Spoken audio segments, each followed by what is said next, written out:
When President Trump took the stage at the World Economic Forum in Davos, his message was unambiguous. America's economic turnaround is not just happening, it's booming. He painted a picture of dramatic progress, starting with a projected growth rate of 5.4% for the fourth quarter of 2025. That's more than double the International Monetary Fund's own forecast. At the same time, he claimed that core inflation has been tamed, falling to just 1.6% over the past 3 months.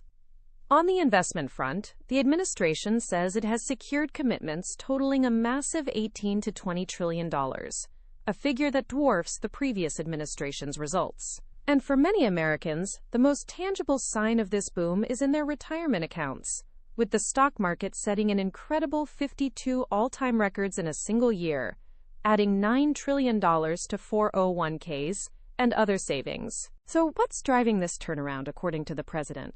He points to a framework of the largest tax cuts in U.S. history, including eliminating taxes on tips and overtime, alongside aggressive deregulation and strategic tariffs. This approach represents a fundamental break from the past, shifting focus away from what he calls endless foreign imports and back towards restoring American industry and energy.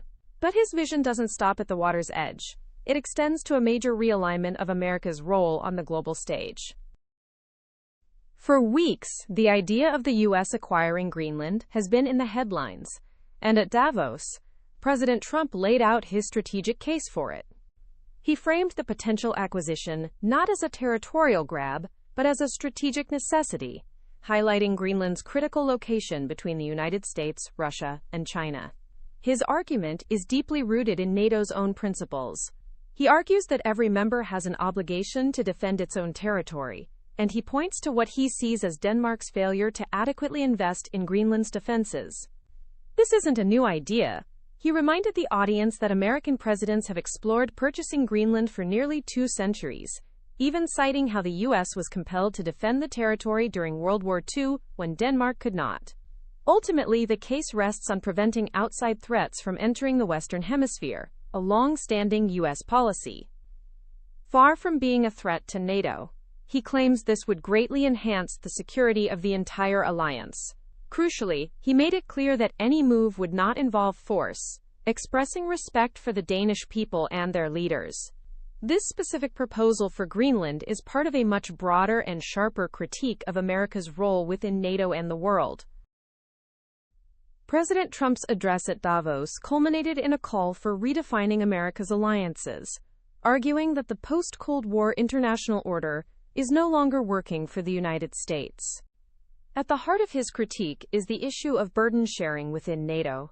He contended that for too long, the United States was paying for, in his words, virtually 100% of NATO, and is now insisting that European allies meet their defense spending commitments. This push for self-reliance extends to energy independence, where he highlighted that U.S. oil and natural gas production are at all-time highs, strengthening America's strategic position abroad. He presented a foreign policy based on peace through strength, claiming that this approach creates a new global deal, where alliances are treated as transactional relationships based on mutual interest. The message from Davos was crystal clear. America is strong and prosperous, but it is no longer willing to carry what he sees as a disproportionate share of global burdens. To understand the full implications of these major shifts in global economics and geopolitics, subscribe to Business Undercurrent for deeper analysis.